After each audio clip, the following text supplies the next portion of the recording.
Yeah. Hey, run it. Run it. You already know what it is, man. Killa Kyleon, man, and you're not tuned in to drinkepidemic.com. Run it.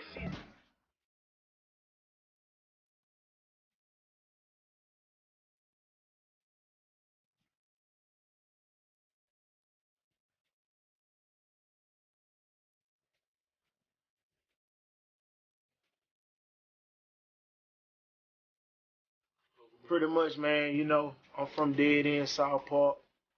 And pretty much during my high school years and my middle school years, I went to school on the north because my mother wasn't allowing me to go to school in the hood because shit, it was just too much shit going on, too much ripping and running. So pretty much she wanted me to get good schooling, so the schools that she decided for me to go to, man, was pretty much north side bound. My mother's from the north, my dad from the south. What a lot of people don't know that I tell in a lot of my interviews, you know, I grew up around the screwed up clique. You know, I actually was at Screw House. You know, that don't make me screwed up clique or nothing like that, but I actually had pictures that I used to draw and tag for Screw that he actually had over his turntables. Also, at one point in time, I was finna start doing tape covers for him. And throughout that process, I ended up hooking up with Big Pokey, and we started like a little clique called Mob Style. Northside wise, how I started pretty much Northside, I came up around Slaughter, Ice Water Slaughter, part of Trinity Garden Cartel. Pretty much on the south side, I was around almost the entire screwed up clique. And you know, I actually used to be at Screw House off Telephone by Gupke. You know, the original Screw House where if the gate wasn't open, you ain't walk in. It pretty much was a blessing to grow up on both sides of it and really to see the city in both sides, because a lot of people don't know, man, the north and the south side is like two entirely different worlds. I started, you know what I'm saying, in high school. I was sitting around my partner's B-Down, and we were doing a lot of work right over in Shady Timbers. And during my weekdays, I'd be at school, but I'd go back to South Park during the night sometimes, or on the weekends, I would go to South Park and go back and stay.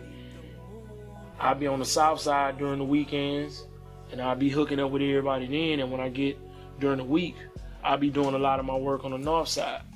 And so pretty much, man, it's like to really just get all the content and just really seeing everything. So pretty much when in high school, how I pretty much started out, like I said, I was working on the north pretty much, and then back and forth, north, south. And once I hooked up with Pokey, a lot of my music started getting back to Slim. And so Chris Ward was already doing mixtapes with Slim. So pretty much Chris Ward introduced me to that whole situation. And everybody that know me knew I always was ready for whatever. Because I was constantly writing without beats. I don't really write with beats. For the simple fact, I always wanted to be a step ahead because I'm so seasoned with what I was doing in the studio, because I've been working in the studio over 10 years. So pretty much when I get to the studio, all you had to do was throw a beat on. I had a song for any situation. And that impressed Slim a lot. And so he was like, man, you know, I want to form this clique, man, called the Boys in Blue, which brought the south side and the north side together, which consisted of me and Chris Ward, Slim, Sir Daly, PJ, Duty, and J-Dog came in shortly after. And we started doing a lot of mixtapes together. We did a few diss mixtapes. We shitted and shined on a lot of cats with that. And it progressed to where we got with Mr. Lee, and we did our first album, which was The Boys in Blue. But even more before that, if I can go back a little bit more before that, me, D1, Chris Ward, and Pokey put out a mixtape called Mob Style, Respect the Code. And that's when we started really generating a lot of ears. And plus I was on a lot of Pokey projects. I did a lot of hooks. I'm on Hawk, Big Hawk project. You know, I'm on a lot of stuff with Kiki.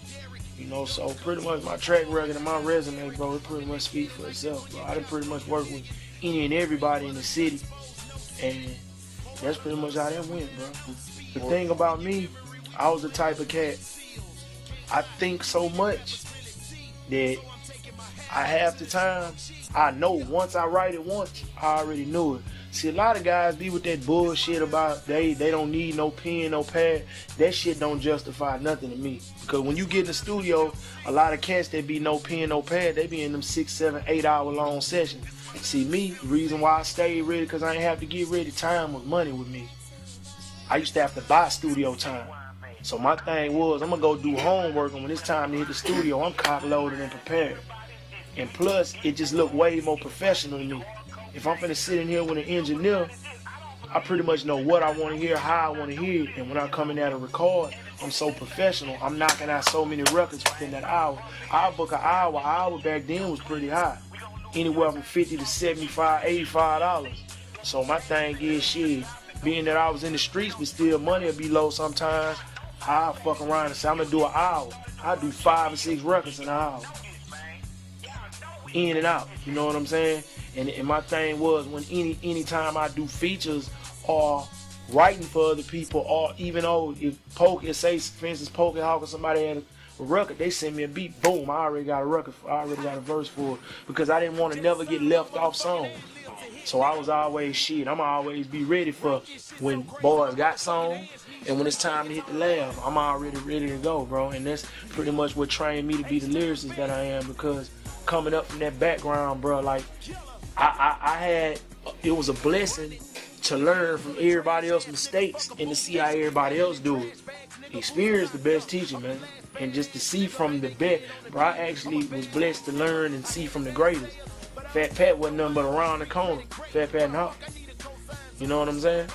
These cats would be chilling at the crib, but we'll go to the circle and we'll just be chilling. Kenny Boo and Slaughter, we'll be writing Raw North off Weaver. They'll be right there in the back playing dominoes, shooting dice. And these was cats that was the shit when it was going on.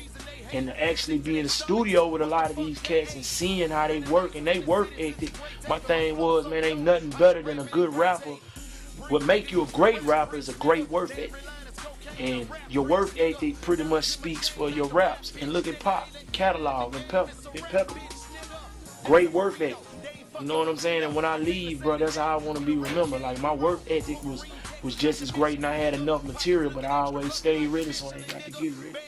Whole Kanye and Bum and Pop. I got a 5, but it's whole, bro, overall.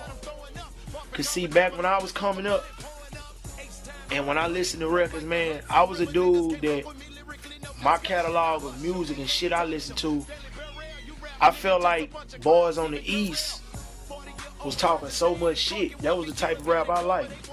And to be perfectly honest, I wasn't really liking a lot of shit that I was hearing. I loved the shit that I heard from around there, but just listening to like Face, growing up listening to that shit, going to school, listening to the Diary and shit, bro, that shit on some whole more other shit. And it's like the way rap went in Houston, it's certain different chapters of the lyrical content and how the lyrical content went. You know what I'm saying? Me, I wanted to be a step ahead of what shit was in the Swisher House and Screwed Up Click Day. I wanted to be a step ahead of the lyrical content, what they call freestyle, and that shit, I used to do that shit just, and I still do it. Well, I can come straight off of here, and people used to think I used to write that shit down. I grew up listening to niggas like Big Daddy Kane, Cool G Rap, listening to the NWA, listening to niggas like Ren and Cube, and to hear shit get dumbed down so far, that shit wasn't appealing to me, because rap to me like a dress code. I ain't gonna wear no Chucks, I'm gonna wear Gucci or Louis. I incorporate Chucks into what I do, but it's just the way that the rap was, man. Like, you got people that, I was in that era, bro, when they was like Pac and Biggie. Everybody was completely against Biggie. I was fucking with Biggie all the way, and Pac, because they were two different types of rappers. And my thing was, I'm gonna pattern myself around the best shit. The game ain't really based on a lot of talent no more. Hard work be telling you any day of the week. You can have the hardest rapper right here. I see it right now. Dudes is just incredible with bars. But you'll have a cat where he's not as good as a rapper, but it's worth it. You look at a Gucci Man or a Waka. They will outwork your ass every day of the week. they always working to get their music out there to reach everybody. So my first thing will be, talent-wise, making a good record or a good song. You need the talent. You need the charisma, the personality, and the confidence that make a great rapper first. And the work ethic seals the deal. And to be an openly good business-minded person, understand the business, or to sit down and learn the business and understand that you are your own promotional tool. Don't never depend on somebody else within your camp. Yeah, you have a team that stands behind you and promotes yourself, but you're a walking billboard every time you open your mouth. And by me saying that is that you got to get out here and work your ass off to get heard, because that's what I did. I surrounded myself by people that had shit going on, and I attached myself to shit that was going up. Because if I'm just stuck on the runway, that shit don't do me no good. I got to stand by a boss and to be able to stand equivalent and not stand behind it. And me coming up in this rap game, I done been around bosses. So I learned from the best. I learned from Pokey at the height of Pokey career. I've been around Slim, been one of the richest niggas doing this shit, most consistent than ever since 17 years old. It ain't no better way to learn shit. And my thing was to not be a follower, but to be equivalent in order to go in front of that, because I wanted to be these guys. You know what I'm saying? So for me to build a rapper from the ground up, it's to have that work ethic, that talent, and to be able to work ethic beats anything any day of the week. Because while this dude concentrating on one song, the next dude concentrating on 5. See, the problem I'm having now is if I'm gonna iTunes it or I'm gonna give it away. I've been giving away so much dope. I feel like now I've done all the mixtapes that I could possibly do. I just feel like now it's time for me to really sell something and get them numbers, man, because I'm thinking on a scale of a hustler, bro. I ain't just a rapper, I'm a street nigga too. And I apply the same hustle that I got in these streets, I apply to this music shit. Now, I can give you so much of the dope to now you know I got the dope. So now it's time to buy. I done did all the front, and I can front you. Now it's time you come shop with me. And I feel like this gonna be the only difference is it's so high powered and there's so many names on it that it's gonna be hard for me to really clear this shit. Give you one? True. We got the Ghetto Boys on now. Since we in Houston.